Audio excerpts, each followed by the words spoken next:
యుద్ధంలో భారత్ ఎవరి వైపు? ఇరాన్ వైపా లేక పెద్దన్న అమెరికా వైపా?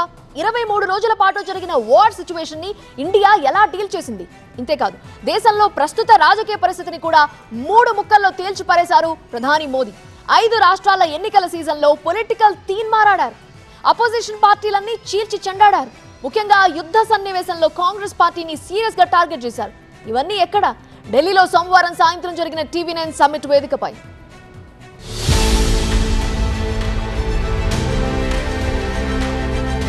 మిడిల్ ఈస్ట్ యుద్ధంలో ఇండియా ఏ దేశం వైపు నిలబడింది? యుద్ధాన్ని కూడా కాంగ్రెస్ పార్టీ రాజకీయాలకు వాడుకుందా? బెంగాల్ సర్కార్పై మోదీ చేసిన సీరియస్ కామెంట్ ఏంటి? ఎలక్ట్రానిక్ మీడియాలో TV9 ఎందుకంత సూపర్ స్పెషల్?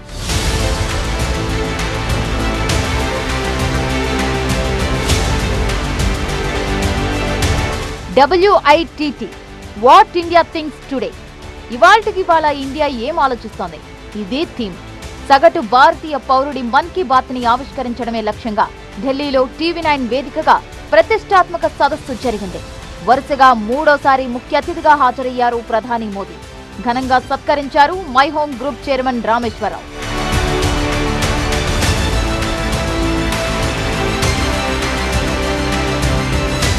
మిడిల్ ఈస్ట్ తో యుద్ధం, దాంతో మన దేశంలో ఏర్పడ్డ సంక్షోభం, దానికి పరిష్కార మార్గాలేంటి? ఇలా అన్ని అంశాల్ని సున్నితంగా టచ్ చేస్తూ ఎమోషనల్ స్పీచ్ ఇచ్చారు ప్రధాని మోదీ. 23 రోజుల యుద్ధ పరిస్థితులను మనం ఎదుర్కొంటున్న తీరును ప్రపంచ దేశాలు అనుసరిస్తున్నాయన్నారు. యుద్ధంలో భారత్ ఎవరి వైపు అని కొందరు ప్రశ్నిస్తున్నారని, మేం భారత్ వైపే ఉన్నామని చెప్పుకొచ్చారు. इन 23 दिनों में भारत ने अपनी रिलेशनशिप बिल्डिंग कैपेसिटी दिखाई है, डिसीजन मेकिंग कैपेसिटी दिखाई है और क्राइसिस मैनेजमेंट कैपेसिटी दिखाई है. యుద్ధ సమయంలో కూడా వెనక్కు తగ్గలేదని, ఢిల్లీ మెట్రో కారిడార్ లాంటి ఎన్నో ప్రాజెక్టులు ప్రారంభించామని గుర్తు చేశారు. గత ప్రభుత్వాలు పట్టించుకోకుండా వదిలేసిన ఈశాన్య భారతంలో కూడా వెలుగులు నింపుతున్నామన్నారు. ప్రతిరోజు సగటున 30 కిలోమీటర్ల హైవే నిర్మిస్తున్నామని, 2 లక్షల స్టార్టప్లు నడుస్తున్నాయని, దేశంలో 160 ఎయిర్పోర్ట్లు నిర్మించామని, 55 కోట్ల జనధన్ ఖాతాలు తెరిచామని, తన హయాంలో జరుగుతున్న అభివృద్ధి సంక్షేమాల్ని వల్లెవేశారు ప్రధాని మోదీ. అటు ప్రధాన ప్రతిపక్షంపై విమర్శల బాణాలు ఎక్కిపెట్టారు ప్రధాని మోదీ. కాంగ్రెస్ కు దేశం కాదు, అధికారం ముఖ్యం. కాంగ్రెస్ పాలనంతా రిమోట్ కంట్రోల్ తోనే నడిచిందన్నారు. గతంలో చమురు సంక్షోభంతో all India Congress party games ఆడుకుందని, ఆయిల్ బాండ్లతో పెద్ద తప్పు చేసిందని గుర్తు చేశారు. దీంతో దేశ ప్రజలపై 3 లక్షల కోట్ల అదనపు భారం పడిందన్నారు. ప్రస్తుత యుద్ధాన్ని రాజకీయ స్వార్థానికి వాడుకుంటున్నారని, మాటల మిసైల్స్ ప్రయోగిస్తున్నారని కాంగ్రెస్ నేతలపై ఫైర్ అయ్యారు మోదీ. కష్టకాలంలో రాజకీయాలు చేయొద్దని TV9 వేదికగా వేడుకున్నారు. कांग्रेस के जो नेता बयानों की मिसाइलें दाग रहे हैं, मिसाइल आई तो TV9 को मजा आएगा.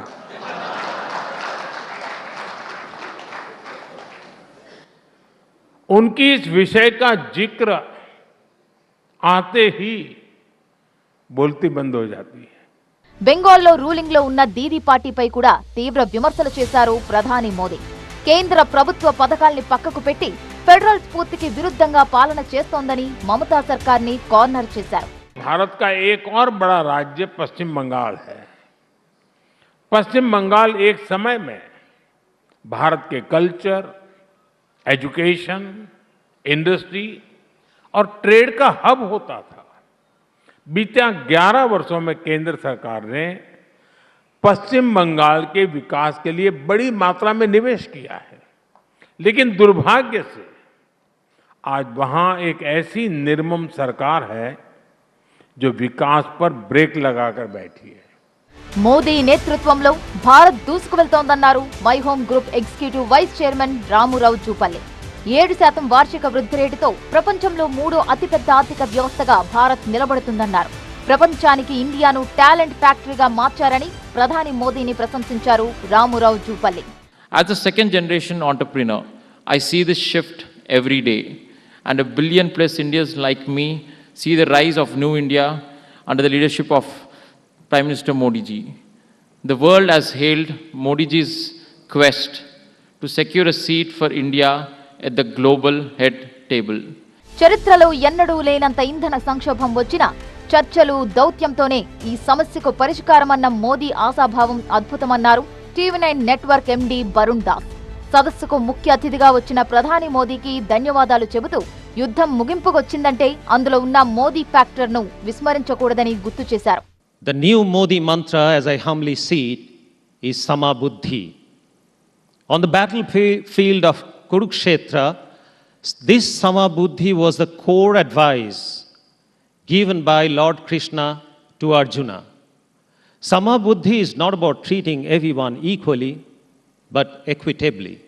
విభిన్న ఆలోచనలకు వేదిక అంటూ టీవీ9 నెట్వర్క్ ని ప్రత్యేకంగా అభినందించారు ప్రధాని మోదీ. యుద్ధంపై వార్తలను టీవీ9 కంటే వేగంగా ఎవరూ ప్రసారం చేయలేదని సాలిడ్ గా ఓ కాంప్లిమెంట్ కూడా ఇచ్చారు.